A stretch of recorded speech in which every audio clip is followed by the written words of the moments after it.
Hi, my name is Austin Bull, and I'm giving a mini lesson on Jean Piaget, who developed his theory of cognitive development in 1936. He was influenced by Freud, um, Jean-Jacques Rousseau, and Carl Jung. He was a Swiss psychologist known for research and studies on childhood development, and his theory of cognitive development came from all of his research.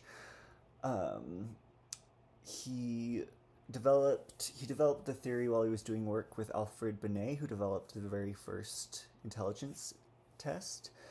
And while working with Binet and doing intelligence tests, he discovered differences in children's perceptions and abilities as they develop, which led to the development of cognitive development theory, which is based on 4 stages of development for children, ages birth to 16. And then within these stages, Piaget came up with the term for how we sort and retain and restructure information called schemas. When new information is incorporated into a schema or something that we know, it's called assimilation. And if information is at odds with a previous schema or it alters the schema, it's called accommodation. An example of this would be a child generalizing a dog to all four-legged animals, furry four-legged animals. So like a horse or a cat would also be a dog. And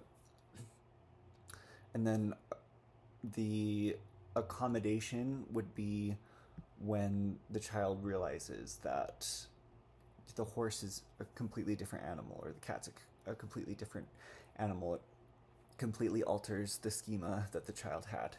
So that's kind of schemas in a nutshell.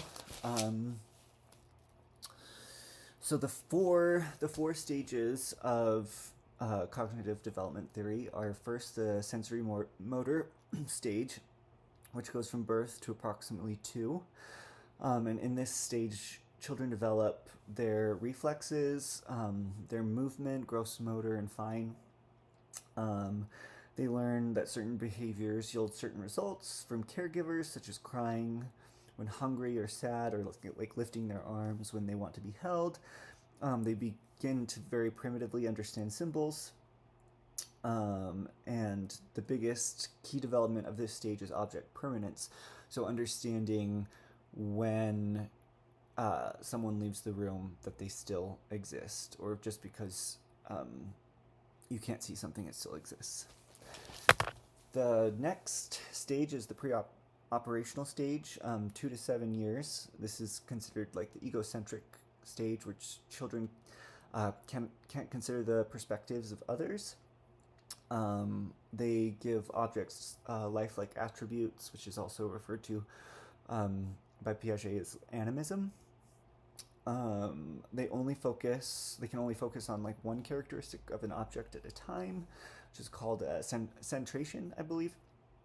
They don't understand conservation, which is so if you were to pour liquid from one container that was wider into like a slimmer container, they would think the liquid in the slimmer container, there's more liquid in the slimmer container. They don't understand that it retains the volume just because the characteristics are different. Let's see. They can differentiate 2 objects and begin to classify like at a basic level by comparing attributes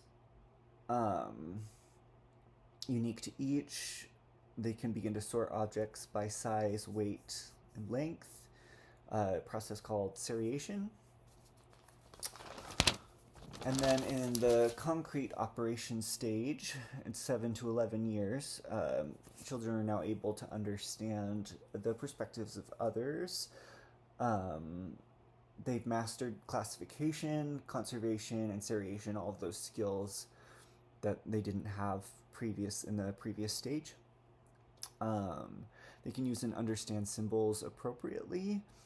They're better able to improve, which helps them improve in math and language, because you need those skills to do those. Um, and then the final stage is the formal operation stage, 11 to 16 years old, and this is considered like the logical stage where children can use deductive reasoning. They can think abstractly about things.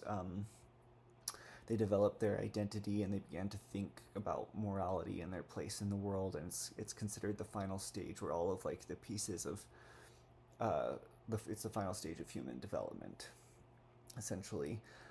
Um, there's a lot of critiques of Jean Piaget's theory. Because his theory only covers up to adolescence, so it's limited in scope. And it's also limited in scope in that he based all of his observations off his own children, which means it was a very limited sample for his observations. Let's see. There's also, a lot of critics point out that children don't fall neatly into those stages. They develop at different milestones can vary pretty wildly, and sometimes fall before or after those stages, which I can definitely attest to as a preschool teacher. Like, you have pretty wide windows for a lot of the milestones he brings up in his 4 stages. His theory is also pretty normative. It doesn't account for like non-neurotypical development of brains. It doesn't take into account socio-cultural factors like poverty, trauma. It doesn't take into account culture and how different cultures could affect a child's development.